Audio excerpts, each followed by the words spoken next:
안녕하세요 여러분, 진명쌤이에요. 이번 시간은 드디어 개념어 특강 마무리 완강하는 시간입니다.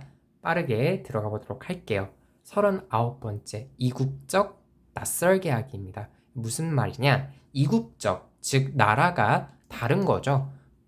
우리나라의 어떤 토속적 느낌이 아니라 외국 느낌이 나는 그런 표현이 시에서 가끔 등장할 때가 있어요. 가령 여러분 교과서에서 보실 수 있는 작품은 이용학이라는 시인의 풀벌레 소리 가득 차 있다라는 작품이 있습니다. 이 작품을 들여다보시면 이 작품의 내용은 실은 앞에서 가볍게 설명드린 적이 한 번 있는데요. 아버지가 돌아가신 거예요. 그 아버지의 장례를 치르는 장면이 나오는데 그 아버지는 실은 러시아에서 일을 하셨던 분이셨어요. 한평생을 이제 정착하지 못하고 러시아에서 망명 생활을 하시면서 우리 가족의 생계를 꾸려 나가셨던 분이시죠. 그렇게 러시아의 지명이 실제 거론이 됩니다.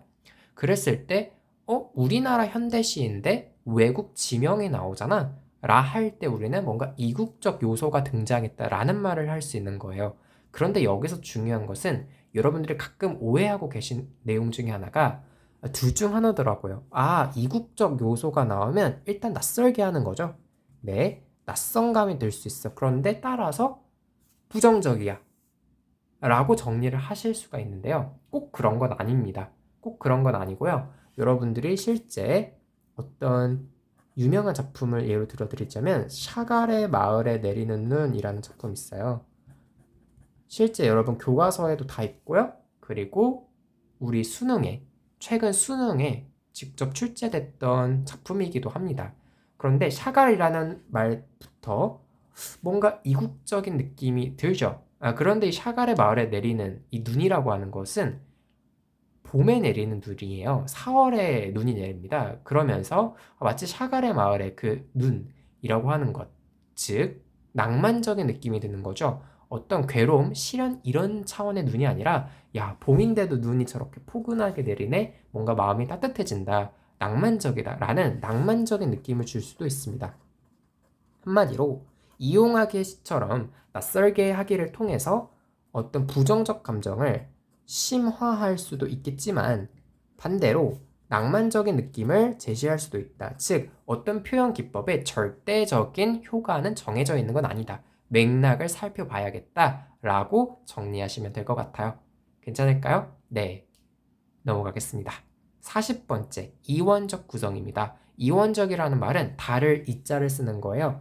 고전소설에서 많이 보실 수 있어요. 가령 심청전. 심청전이라는 작품 많이들 아시죠? 심청전이라는 작품을 들여다보면 용궁 세계가 나오잖아요. 이렇게 현실계와 어떤 다른 천상계 혹은 이계라고 할게요. 다른 세상이 나왔을 때 우리는 뭔가 이원적 구성이 쓰였구나 라고 말할 수 있는 겁니다. 크게 어렵지 않을 것 같아요. 41번째, 작가 개입. 너무 중요합니다. 작가 개입은요, 제가 앞서서 미리 체크해두면 좋은 애들이 있어요 라고 말씀드린 게 몇 가지 있었죠. 가령 복선 암시. 꿈이나 점을 통해서 앞으로 일어날 일을 암시하는 경우 그런 내용이 나왔을 때 미리 체크해두면 좋다. 혹은 요약적 제시. 지난 일들을 압축적으로 제시할 때 시험에 그 서술상 특징 문제로 나올 가능성이 크니 미리 체크해두면 좋다. 혹은 묘사. 누가 봐도 묘사가 쓰여진 경우에 어느 정도 체크해두면 도움이 됐다라고 말씀을 드렸어요. 하나만 더 추가할게요. 바로 작가계. 다른 말로 서술자의 논평이 제시될 때가 있습니다. 무슨 말이냐? 서술자, 즉 그 작품의 내용을 서술하는 사람, 인물이 아니라요. 물론 인물이 서술을 할 수도 있지만 주로 고전 소설에서 많이 나오는 기법이거든요. 고전 소설은 여러분들 무조건 전지적 작가 시점입니다. 즉 작품 속 인물이 서술을 하는 게 아니라요. 모든 내용을 다 꿰고 있는 절대적인 작가가 서술을 해요. 그런데 그 작가가 작품 속 인물에 대해서 혹은 상황에 대해서 무언가 평가를 할 때가 있습니다. 가령 심청전을 예로 들어볼까요? 다시 심청전을 예로 들자면 그 심청이와 그 신봉사 부녀 간에 그 자식과 아버지 간의 그 슬픈 절절한 상황을 서술자가 직접 자기 목소리를 내서 참으로 가련토 가련하구나. 어찌 차마 눈뜨고 볼 수 없겠구나. 너무나도 슬프구나. 라고 말할 수 있겠죠. 그럴 때 우리는 작가의 목소리가 개입됐잖아. 라고 할 수 있는 거예요. 괜찮을까요? 네. 혹은 이런 것도 가능합니다. 꼭 그렇게 동정하는 듯한 의미의 작가 개인만 있는 것이 아니라요. 비판할 수도 있어요. 가령 흥부전, 흥부와 놀부 많이들 아시죠? 놀부를 가지고요.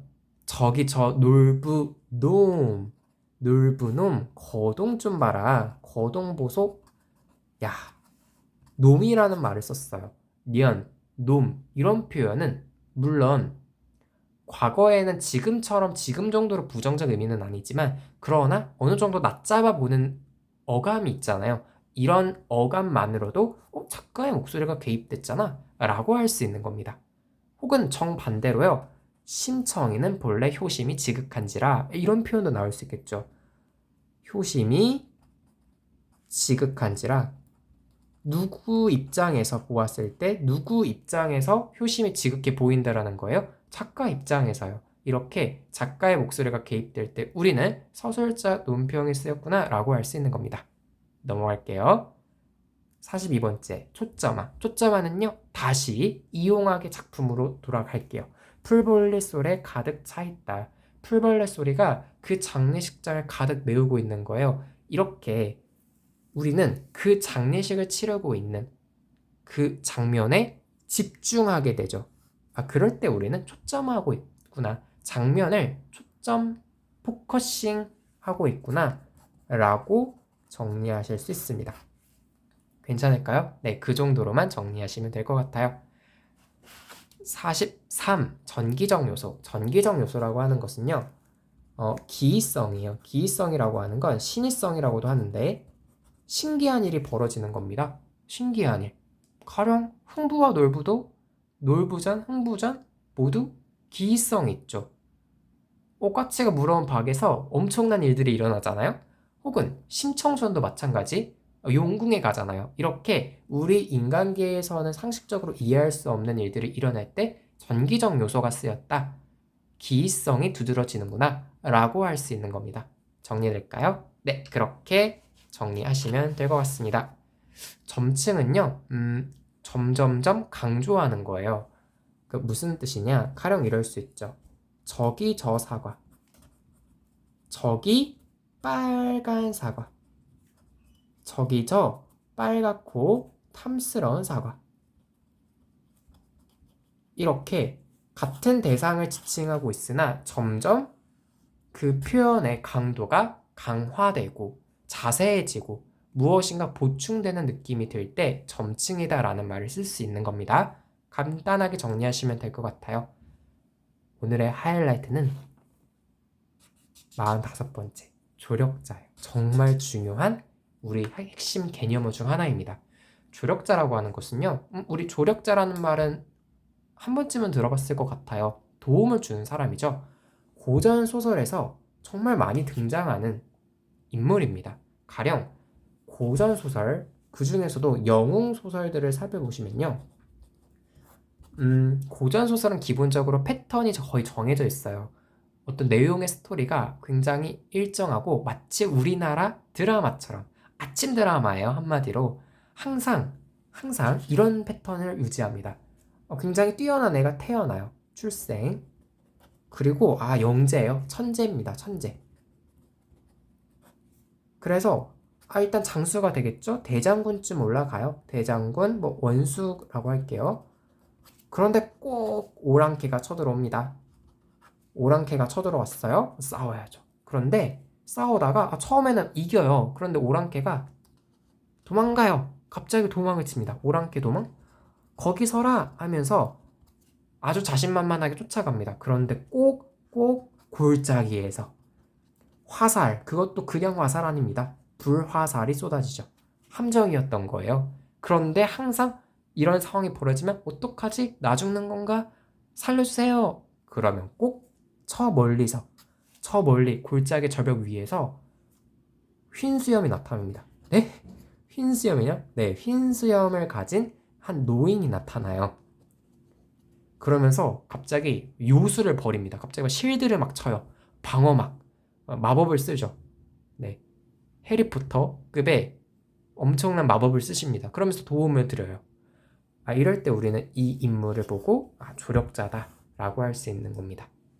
조력자가 나오면요, 조력자가 나왔다라고 무조건 출제가 돼요. 따라서 조력자가 여러분이 소설을 읽으시다가 조력자 나오면 또 나오셨군 이라고 반갑게 맞이하시면 되는 거예요. 아마 여러분이 이쯤만 가도 좀 이따가 조력자 나오겠다. 언제 나올까? 드디어 나왔네. 그럼 그렇지 뭐. 항상 그리고 보면요, 조력자는 나이가 많으세요. 나이가 많은 할아버지인 경우가 참 많습니다.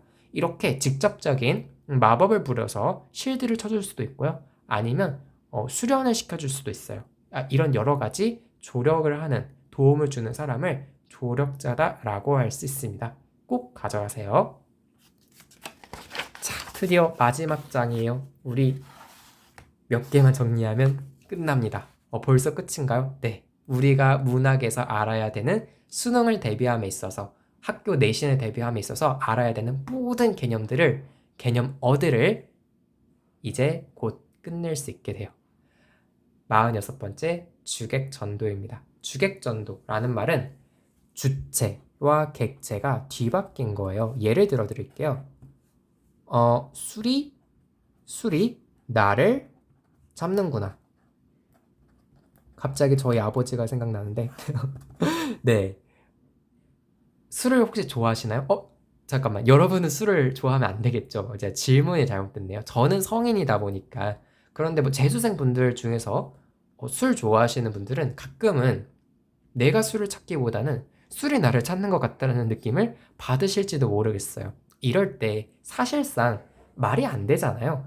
주체와 객체가 뒤바뀐 거죠. 그러니까 표현을 하고자 하는 의도는 감이 오실 것 같아요. 그만큼 어쩔 수 없다.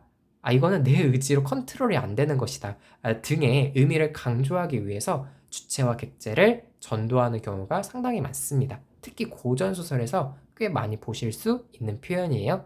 그렇게만 정리하시면 될 것 같아요. 47번째 주관적 변용.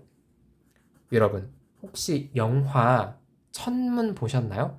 저는 그 천문이라는 영화를 보면서 되게 감동을 많이 받았는데, 천문을 보시면 하늘의 별자리, 그 중에서도 네, 국자 모양의 별자리 있잖아요. 북두칠성.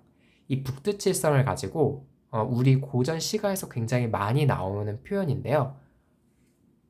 저 북두칠성을 떼어다가 국자로 삼아서 술이나 떠다 마실까? 이런 구절이 굉장히 많이 나옵니다. 누구 맘대로?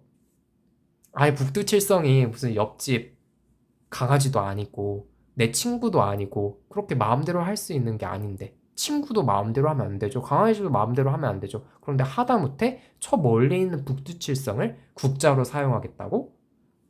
내 맘대로 바꾸어 활용한 거죠. 이런 걸 주관적 변용이구나 라고 표현할 수 있는 겁니다. 괜찮을까요? 네. 말이 어렵게 느껴질 수 있어요. 그럴 때에는 이 말 표현보다 사전적 정의, 어떤 명칭보다요, 예시에 집중하시는 게 더 중요합니다. 우리는 항상 그렇게 생각하시면 돼요. 문학 개념, 모든 개념, 문법도 마찬가지예요. 개념의 명칭보다 더 중요한 건 그 개념이 활용되는 예시입니다. 괜찮을까요? 네. 이제 얼마 안 남았어요. 48번째. 중의적. 중의적이라는 말은 중학교 때 처음 배우는 이제 문법 내용 중 하나죠. 우리 문법 시간에서도 다룰 기회가 있겠지만 이런 겁니다. 가령 아버지보다 아버지보다 아니요. 이 예시보단요, 실제 교과서에 있는 예시를 여러분들께 들어드릴게요. 중학교 교과서에 있는 예시입니다. 어머니께서는 나보다 TV를 더 좋아하셔. 어떤 의미인가요? 선생님, 어머니가요, 내가 TV 좋아하는 것보다 나보다 TV를 더 많이 보세요. 나는 TV 1시간 보는데 엄마는 TV 2시간, 3시간 더 보세요. 라는 의미일 수도 있고요. 아니면 좀 서운한 내용일 수도 있어요. 어머니는 나라는 인격체보다 TV를 더 사랑하시는, 그럼 너무 슬프겠다. 그런 내용일 수도 있겠죠. 그러니까 말이 조금 두 가지 의미로 해석할 여지가 있다라 할 때 의미가 중복된다라 하여 중의적이구나 라고 여러분들 정리하실 수 있는 거예요. 이런 것들을 중의적 표현이라고 하는구나. 가볍게 정리하시면 되는 개념입니다. 교과서에 있기 때문에 설명드린 거예요. 49번째, 목가적, 전원적, 탈속적. 빠르게 정리해 드릴게요. 아주 중요한 개념은 아니지만 우리 교과서에서 다루기 때문에 저도 설명을 하는 겁니다. 목가적이라는 말, 일단 여기서 여러분들이 좀 익숙할 만한 건 탈속적, 초월적이라는 말은 어느 정도 들어보셨을 것 같아요. 즉 인간계의 얘기가 아니라 뭔가 천상계, 인간 세계가 아닌 조금 신기하고 전기적인 요소가 많이 등장하는 심청정의 용궁과 같은 그런 공간을 우리는 탈속적, 초월적 공간이라 할 수 있겠죠. 전원이라는 말은 어떤가요?